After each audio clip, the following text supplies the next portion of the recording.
Plus, we have a plethora of wild endings, including this from the Eagles.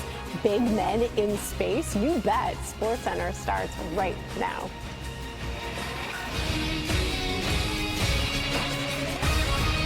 I ain't run that fast since probably my combine, but I mean, shoot, I don't know what mile per hour I hit, but I'm pretty sure it's something crazy.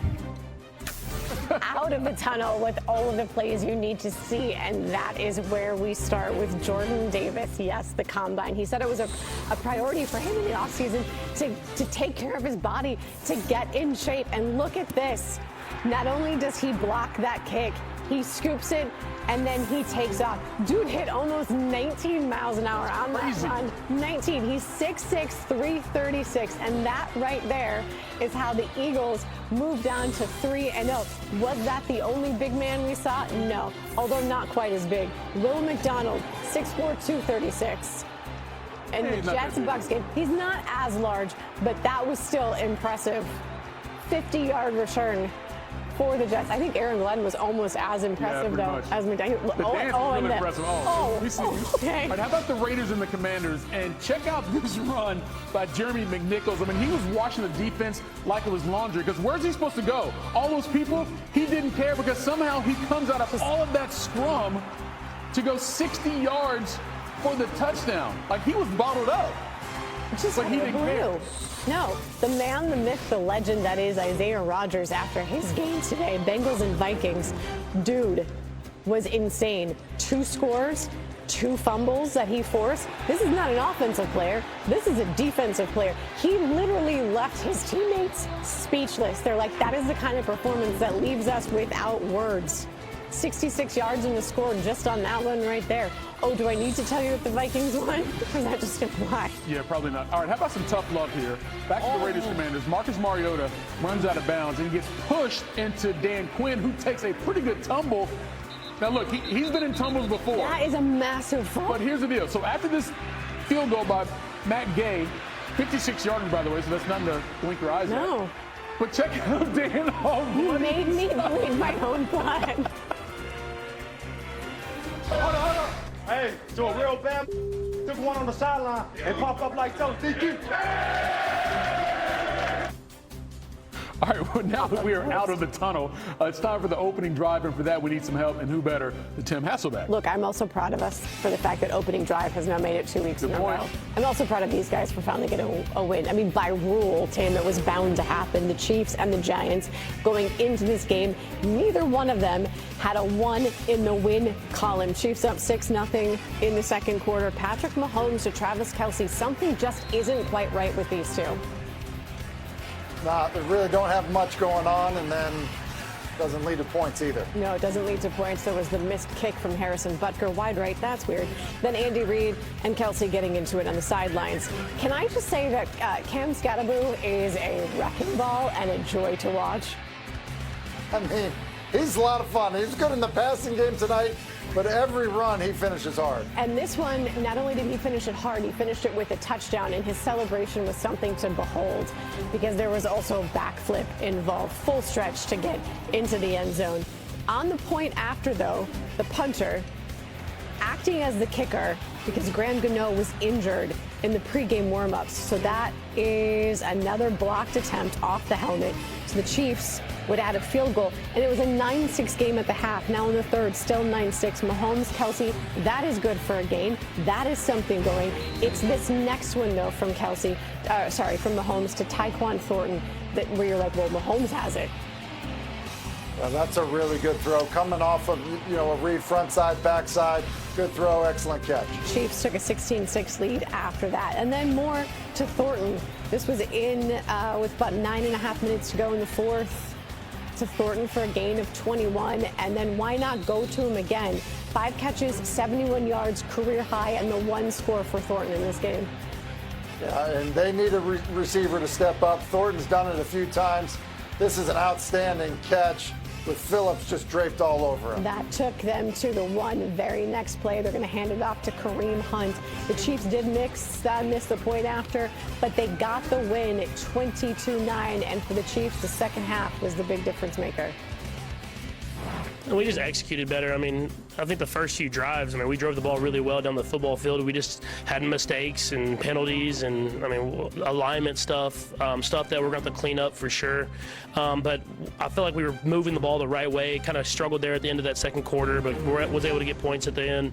But it was just finishing the drives. And I think that's something that's important in this league is getting touchdowns, not field goals. And when you score touchdowns, it looks a lot better than when you're kicking long field goals. You start next week, Russell? Yeah, you guys have asked me about players after games. I'm not going to answer that. Does not winning games, so like getting off to a slow start, change the approach? At least make you have to start thinking about, okay, when do we put our? Obviously, you invested a lot in Jackson. When do we put him in? Yeah, like I said, we'll continue to work with Jackson, continue to develop him. He's done a nice job since he's been here, and again, we'll go back, we'll watch the tape, we'll sit down, we'll have our discussions like we normally have, and do what we think is best. He's not going to answer. Probably not. Tim, the Chiefs' offense being a lot of criticism. What do you make of Andy Reid's play calling? I thought he did a good job of getting the runs. Abdul Carter was giving them a hard time when he was lined up as a stacked backer, and so they got to some perimeter runs like this little fly sweep here, and then they get to a wind back run to kind of take advantage of a player that is really a pass rusher that was playing as a stacked backer, giving them trouble, and that's why Andy Reid's one of the best in the game, kind of helped that offense get going in the third quarter. You hate to say it's a must-win this early in the season, but it was. 0-3 teams did not go to the playoffs, so the Chiefs needed that one. All right, also, it was against the Giants. That is also a good point. Eagles and the Rams, a rematch of last year's divisional playoff matchup, Tim, with Sean McVay and Nick Sirianni. First drive of the game, Matthew Stafford looking for Devontae Adams, but he is intercepted by Zach Bond, and that gives the Eagles the ball in really good field position. And, Tim, it's a 4th and 1 and 3. They go for the tush push. They get it, but officials are supposed to be looking for these false starts, right? This looks exactly like last week. This seems like, the guards going early a week ago, Tyler Steen going early again this week. Kind of surprising that wasn't called. All right, so now they get another one from 1st and goal, and Hurts into the end zone. Eagles take a 7-0 lead. Less than 2 to play in the first. Rams are down 7-3. Tim, how about this throw from Stafford? This is crazy because he throws this thing every bit of 55 yards in the air, probably more than that. Devontae Adams able to pull it in. Impressive shot play. 105th career receiving touchdown for Adams. It's 10-7. And then here in the third quarter, Hurts gets sacked by Jared Verse, who also knocks the ball out. He was running through the set like Debo, just causing all types of havoc. And the Rams recover. So the next play after the fumble, Stafford looking for Kyren Williams, and just like that, the Rams are up 26-7. It's a 19-point lead. But here's the thing about the Eagles, Tim. They have been resilient for years, and Hurts and A.J. Brown start working a little two-man game. Yeah, two-man game is right. Anytime he was isolated, Hurts was going to him. Does it on the backside of 3-by-1 there, then works a double move to get a shot down the field. They really started clicking in the second half. All right, so same drive now, 1st and 10 from the 33. Hurts was like, well, let's see how funky we can get to Dallas Goedert over the middle. That's your touchdown. Eagles become the last team in the league to throw a passing touchdown this season. They're down 26-14. Less than 4 to go now in the third. Eagles with the ball again. Guess what it is? Another tush push, another first down. So now, Tim, it's 2nd and goal from the 9, and Hurts gets A.J. Brown in the end zone. Yeah, just so strong, so physical at the moment of truth. That's why you go to A.J. Brown in those situations. So now it's 26-21 in fourth quarter. Joshua Carty out for a 36-yard field goal attempt. It's blocked by Jalen Carter. And now the Eagles keep the game 26-21. They got a chance to take the lead. Hurts to Brown. Does he break the tackle for the first down? Yes, he does. Gain of 23. And then, Tim, from here, though, you got to get in the end zone. You do, and that's why you go to the Slim Reaper right there. They're just so good. Just able to work a little stick route. Good accurate throw by Hurts. So L.A. looking to respond. Stafford to Puka Nacua. That's a crucial first down. And then Carty comes out to attempt a 44-yarder that would put them up and potentially win the game. The ball is spotted. The kick is away. It's blocked! It's blocked! It's picked up by the Eagles. Running with it is Davis. 30, 20, 10, 5, touchdown, game over. From potentially losing the game to winning it like that, Rams give up a 19-point lead, their largest blown lead since 2014. Just comes down to the basic details. We knew he was on short low. Just had to block it, get up there. I'm 6'6", for God's sake. I got to get my hands up. But I couldn't do it without a push from my brothers, man. Boys got to push. Ball on the ground, scoop and run. Scoop and score, man. You ran the whole way. Yeah, man. His never speed never left. But, man, what a game, man. What a game. Electrified a whole city. Can you believe that? Maybe. But it's a good day today. Just got to clean some stuff up, but at the end of the day, we got a W. That's all that matters. Me personally, I truly believe, man, we got so many good players on this team, you know, and at times, you know, you can feel like we're being conservative, and I don't think it should be like that, you know. I think it should, you know, let your killers do their thing, you know, and play fast and play aggressive. I'm not saying that we haven't been, but you know, me personally, that's what I would like, you know. Tim, in a lot of ways, Jordan Davis overshadowed the performance from A.J. Brown. How did they get him involved even more? Listen, just isolated him on the backside of 3x1. Trips to the top, he's isolated down to the bottom. And anytime you get one-on-ones with A.J. Brown, it's a good idea to take him. Now he's at the top of the screen, opposite the 3x1, one-on-one coverage. They're just so physical at the moment of truth when the ball arrives. Same thing here. Trips to the bottom, isolated up top. And because of his strength, because of his speed, because of his ability to finish, Jalen Hurts likes those matchups anytime he gets single coverage, and it really ended up turning the football game. I mean, the Eagles had 33 yards of offense in the first half. In the second half, you know, they go to A.J. Brown, 6 catches for over 109 yards and a touch, or 109 yards and a touchdown. Like, he was a huge factor in the football game. Yeah, just another example of great teams winning games sometimes they're not supposed to, because they scored 26 unanswered points after falling down 19 to get that win over the Rams. Y'all see how Jalen Hurts celebrated?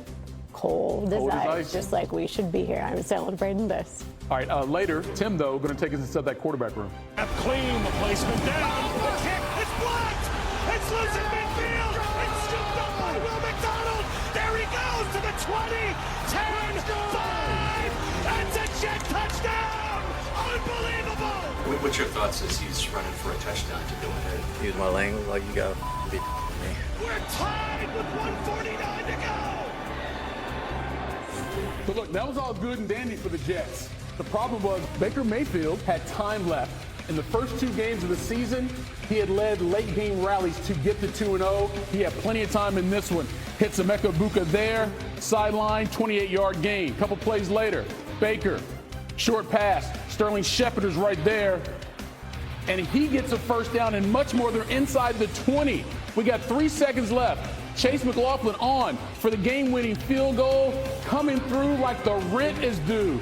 The Bucks walk it off. 29-27, first 3-0 start in 20 years, and it was get-back day for Baker and Todd Bowles.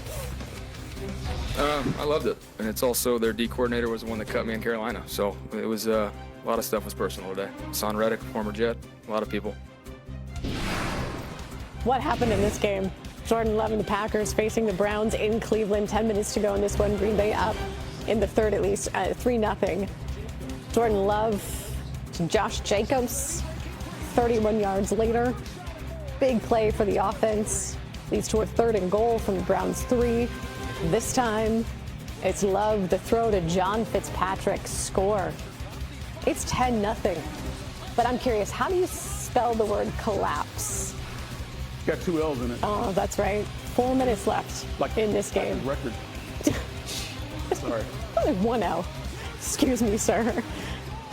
Dontavian Wicks was supposed to be the one, picked off by Grant Delpit. It leads to this. Quinshon Judkins, handoff, up the middle, scored. It's now 10-all. And by the way, all of that scoring for Cleveland happened in the span of like 37 seconds. 3 minutes left in the fourth, 10-all. Love, Tucker Kraft. That's a gain of 18. You're like, oh, that's good. You can hear my mom down the street yelling, we're in field goal position. Except for this happens. Brandon McManus goes out there for the 43-yard attempt. Shelby Harris blocked it. Greg Newsome II recovered it. That's not supposed to happen if you're a Green Bay fan. I mean, this is a Browns team that has lost 8 in a row going back to last season.